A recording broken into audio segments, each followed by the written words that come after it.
Hi again, everybody, and welcome to Inside Golf. I'm Harry Donahue, and coming up on today's show, we'll take you to Pilgrim's Oak Golf Club in Peach Bottom, southern Lancaster County. One look at this Michael Hurston design, and you'll realize why it's been named one of the top daily fee courses in Pennsylvania. And we'll also see why Lancaster County is an ideal destination point for a long weekend or more. It's next on Inside Golf.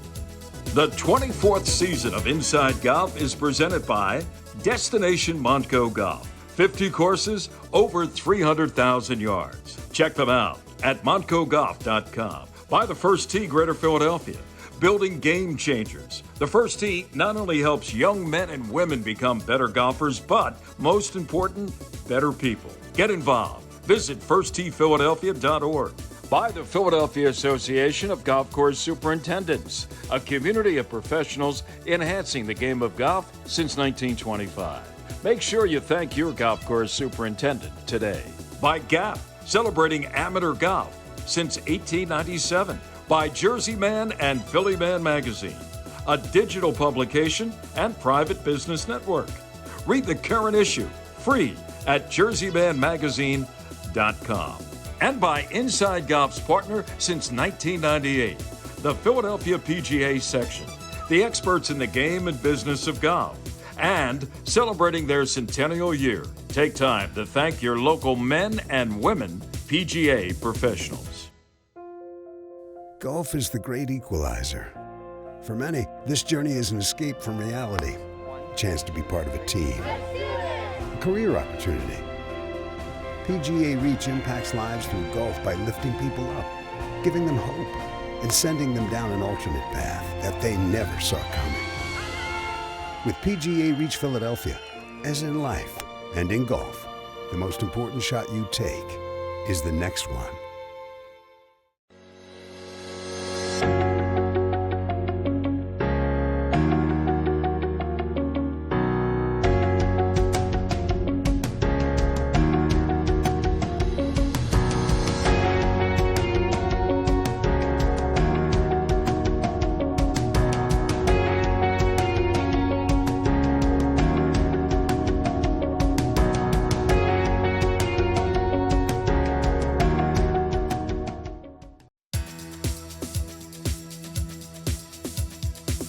And welcome back to Inside Golf. We are in a natural preserve here in Peach Bottom, Pennsylvania, Lancaster County. Pete Trimble is the managing general partner of Pilgrim's Oak. Pete, first of all, well, you got a lucky job here. You're here every day. It is beautiful down here. I feel like I say, I'm in a preserve. Instead, we got a beautiful golf course. Yeah. It's great. Tell us about the history of this place. Well, originally my father started a dairy farm here in the, I think late 70s he bought this property.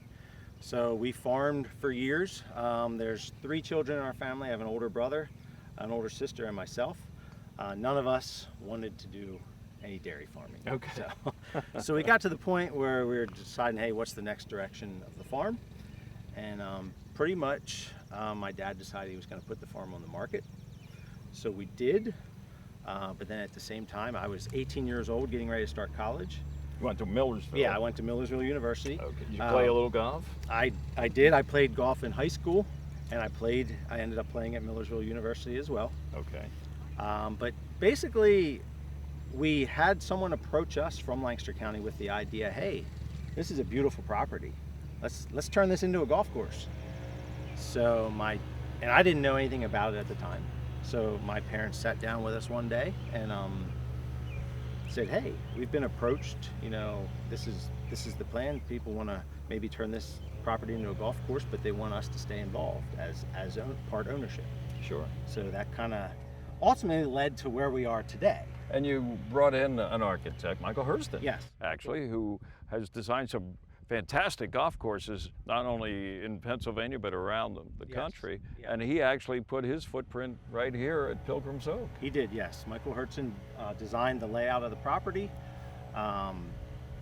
Beautiful job. I mean, everyone really loves the layout. And he's become, I think over the last 20 years, become a very well-known architect. It's a hilly property, Yes. and it always was. You didn't have to move a lot of earth Not to get a lot, what we no. see today? Yeah, mostly just the mounding that you see out here, but the natural contour is pretty much what we started with. So mainly just the subtle mounding, tee boxes, greens, pushed up, but a lot of the terrain is natural out here. And how long did it take from the concept to opening day? We broke ground in fall of 1994, and we opened, I believe, in July of 1996. Now, we talked about the terrain, the topography here. It is hilly. The greens, for the most part, from what I've seen so far, are not like these huge, 10,000 square foot greens that a lot of architects and golfers are getting used to today. They're small. Correct. By comparison. They are small and very undulated. Okay. So that's one of the things that is unique about our course is there's not very many flat spots on the greens. So some people either love it, some people gripe about it a little bit, but ultimately it makes for a unique experience. Right. As I say, when I look around, it's so beautiful out here. I saw a couple homes, but that's it. I see some silos and some farms. It was a dairy farm originally, but when you're out here, it's nothing but you, nature, and of course, a great golf course. Yeah, that's one thing we take pride in. I think when people are coming out to the country, one of the unique things they're looking to just get out, play around a golf without all the hustle and bustle of everyday life. They get out here, they see no houses.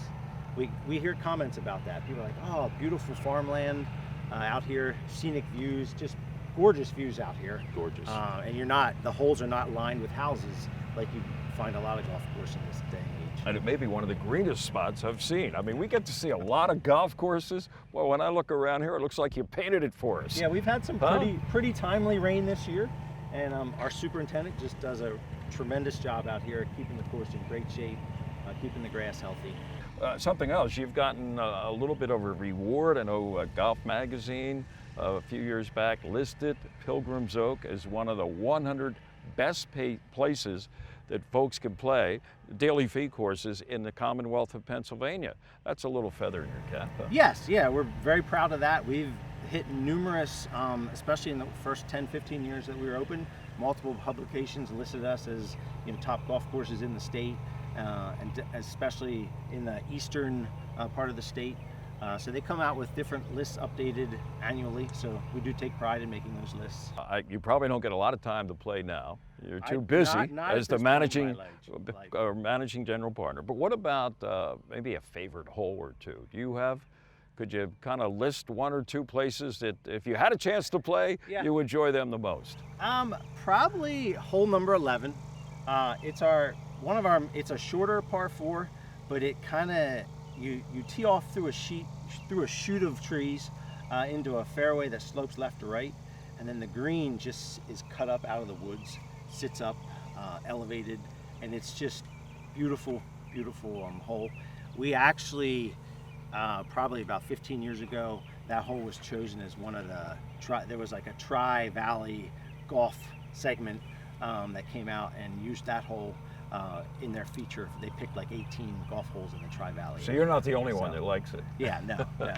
Any other? How about a par 3? A par 3, number 12 is our signature hole, but I actually prefer hole number 8. Why just is that? Because it just looks so natural. It sits down in a valley, has a little stream run through it, small green, but number 12 is a gorgeous, it gets a lot of the talk, but I just think number 8 just looks so natural, like it's always just been there, like it was meant to be a golf hole where it sits right now. Okay, well, from the man that knows, he mentioned number 11. 12 is okay, but 8 is the par 3 you really like. Yes, yeah, I really like 8. Pete, thanks for having us here. We really enjoyed our first visit. We'll try not to be strangers, Okay. It's great out here at Pilgrim's Oak. I appreciate you taking the Good luck with you. All right, thank All right, you. tell your dad he had a great idea back there in the mid-90s. Yes, we will. All right, stay with us because we're going to be back here in Lancaster County to talk about the county and tourism and a little bit more on Pilgrim's Oak next on Inside Golf. People here are great. Pete and Ross and Shane, they're great guys. So we have a good time here. We have a group of 20-some guys that come out here at least once a week, maybe twice. Summer can't be contained to just one moment. It can be exhilarating, breathtaking, refreshing, and so much more. So never settle for just any summer. Make yours ultimate. Receive a credit of up to $3,500 through August 2nd. To me, it's a challenging course. The greens are fantastic, but they're extremely challenging. And you really got to concentrate and put that ball in the proper perspective. Welcome back. Inside Golf continues now from Pilgrim's Oak in southern Lancaster County. We found out a lot about golf here at Pilgrim's Oak, and now it's time to explore a little bit else about what's happening in Lancaster County. Who better than Ed Harris to join us on that topic? Ed is the president and CEO of Discover Lancaster. No stranger, by the way, to Inside Golf. Good to see you again, my friend. Great to see you, Harry. Thanks for having me. All right, you've been the president and CEO for a year. You've learned everything there is to know, I'm sure, about Lancaster County when it comes to tourism. And let's talk not about golf, although that's what we love to talk about. What else is happening, Ed, in Lancaster County? Well, there is just so much to do in Lancaster County, and we're actually very well positioned in the sense that we're about 90 minutes from Baltimore, 90 minutes from Center City, Philadelphia, and we're the perfect retreat for a golf weekend. But there's so much beyond golf that you can experience here. Right, and in the background we can see some of the farmland beyond the golf course, the silos, the actual pro shop here at Pilgrim's Oak is a typical barn that you would see in this part of Lancaster County. Beautiful terrain, but there's so many other things that maybe our viewers don't know, and with everybody wanting to get out since the pandemic, perfect spot, destination would be right here in Lancaster County. Yeah, and like you said, I mean, we're known for just being such a beautiful area, but people come here to see our captivating Amish neighbors. Right. They come here for the incredible seed-to-table cuisine that we have in our restaurants, and there's lots of other things to do, like our theater scene, which is picking up again this fall, whether it's the historic Fulton Theater that many people are aware of, the Dutch Apple Dinner Theater, even a magic show at the Magic and Wonder Theater, the American Music Theater. I could go on, but there's lots of entertainment too that most people aren't always aware of when they visit Lancaster County. They think about the Amish, they think about the beauty, but there's lots of things to do beyond that. And we talk about it as a destination point for maybe a couple and a marriage, right? Weddings here in Lancaster County, perfect spot. Weddings are huge here, as you can imagine. Not only the beauty, but having your wedding at a classic barn. It's a huge theme going on nationally, and people are booking weddings like crazy here in Lancaster County. You and I were talking before we started rolling the cameras about professional baseball, too, is part here, and it's kind of been sort of a seeding ground for some of the changes at the major league level. You were giving me the info. Why don't you share that a little bit with our viewers? Minor League Baseball is here. We have the Lancaster Barnstormers. They play in the Atlantic League. It's great baseball. But in Lancaster City, we also have the great art galleries, the restaurants, the theater scene, and there's just so much to do. And then you can just go outside the city and experience all the recreational activities. You can hike and bike out here, and it's beautiful countryside. And our golf scene is definitely our best kept secret. The quality of golf across Lancaster County is just exceptional. And you mentioned the families. Families love coming here because of places like Dutch Wonderland, Oh, yeah. places like Cherry Crest Adventure Farm. What about the legacy, the heritage of railroads in Lancaster County? Yes, the railroad history here is incredible. It's one of the many unique things you can experience in Lancaster County. We have the official Railroad Museum of Pennsylvania. You can go to Strasburg Railroad with your family, do a day out with Thomas the train. We even have a place called the Red Caboose. You can spend the night in a caboose. The Choo Choo Barn has a huge miniature train that kids love to visit. And if you're into trains, Lancaster County is a place you want to visit. Yeah, everybody's probably heard a lot about Lancaster County, in particular southern Lancaster County, but until you get here, you don't know the full story. Ed, thanks a lot. Thank you, Harry. Ed Harris, President, CEO of Discover Lancaster, and the website, discoverlancaster.com. It has all the information about golf and beyond right here in Lancaster County. All right, stay with us. More to come from Pilgrim's Oak, and we'll take a break and be back with our teed off panel next on Inside Golf. Is it coming in or out, or how fast the green, which way is the green? We got to keep things moving to keep the game fun. Welcome back. Inside Golf continues with our teed off panel here on the deck overlooking the 18th hole at Lulu Country Club in Upper Dublin. Great weather, great panel. Harry Mays is back with us. Swing it and ding it guy, daily podcast, busy guy. Harry Mays. Good to see you. Good to be here, Harry. Matt Fry, Director of Communications, local Philadelphia section, PGA of America. Good to see you again, Matt. Thanks, Harry. Former Philadelphia Daily News writer, golf, college athletics. Mike Kern now is doing, a podcast. Working the beat, Bettor's Insider, read it, watch it, do whatever you want to do. Good to have you back on and it's good to be Golf. anywhere. There you go. It's good to be here. It's good to be anywhere. Good to be seen, as they say. Harry, is it me, or more and more are we seeing too much conversation among tour players and their caddies? By that I mean guys will be sitting over a 130-yard shot and they're back and forth with the wind, placement of the pin. I get all that, but it just seems to me like, big emphasis recently was pace of play. All of a sudden things just die down. I don't care if I have to hear all that conversation. To me, it's like, come on, guys, hit the shot. I actually kind of like it. I like the banter between some of the players and their caddies, like Jordan Spieth and his caddy, Michael Greller. I think I can't get enough of that. Different strokes, I guess. But there's more data out there for these guys to analyze, and I think that's really the core of the problem. They've got all kinds, like you said, the wind. They've got books that have every bit of shred of information of that piece of property that they're analyzing that they could go through. They could go through it for days. So I think if you want to eliminate it, you got to eliminate green books would be a good start. But I like the interplay between some of these guys. I like to hear what the thought process is.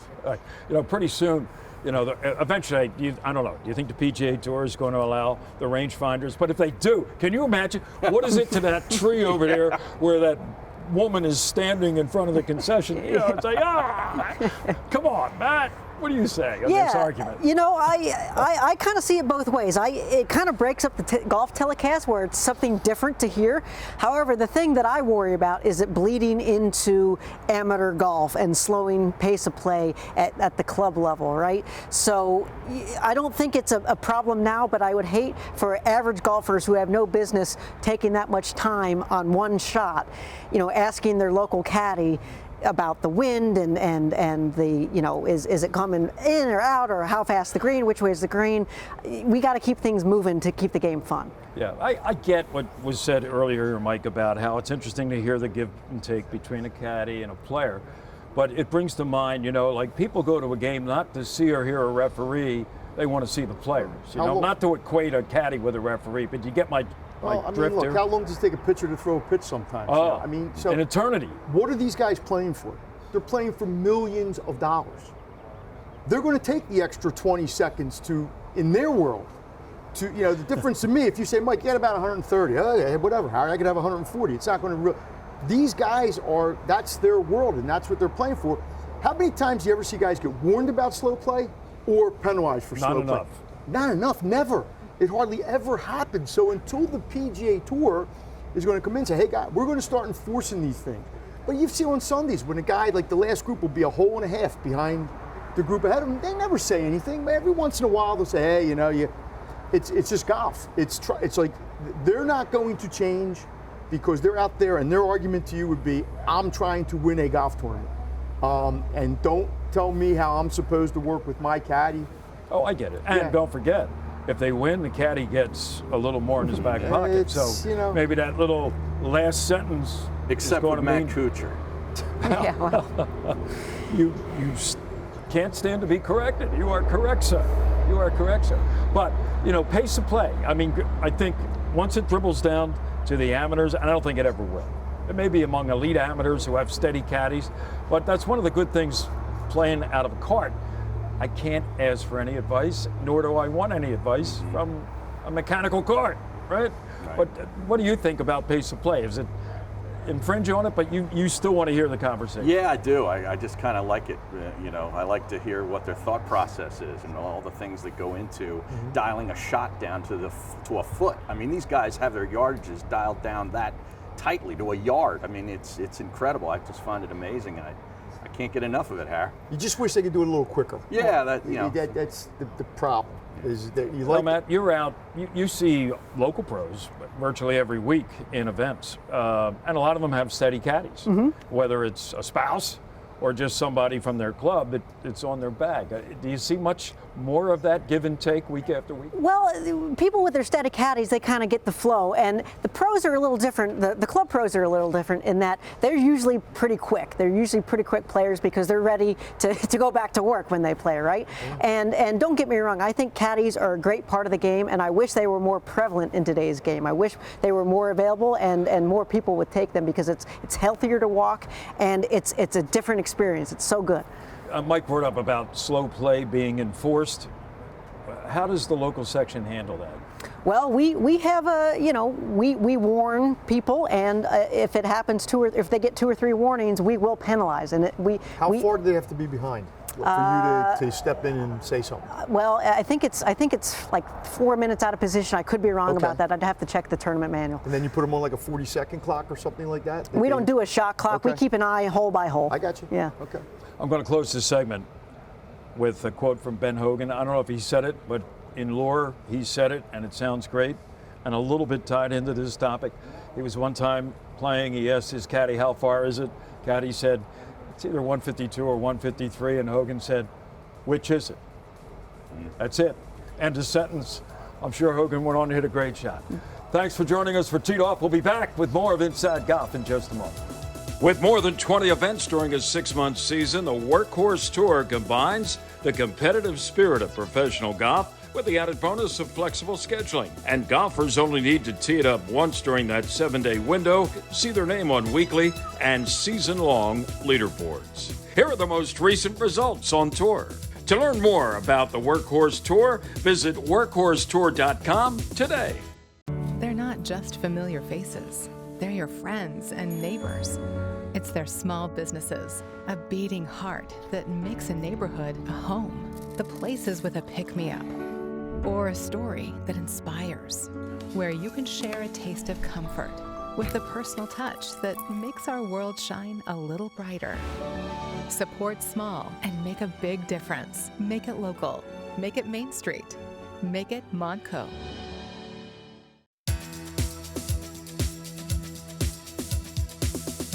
Well, that is going to do it for this week's edition of Inside Golf. We're going to close here at Pilgrim's Oak with Joel Cliff, who's Director of Communications for Discover Lancaster. Joel, we've found just about everything we want to know about this beautiful little gem in southern Lancaster County, Pilgrim's Oak. But tell us, there's other golf destinations that maybe a lot of our viewers don't know about. Yeah, we certainly hope that they'll have a chance to explore Pilgrim's Oak and one of our 11 great public courses.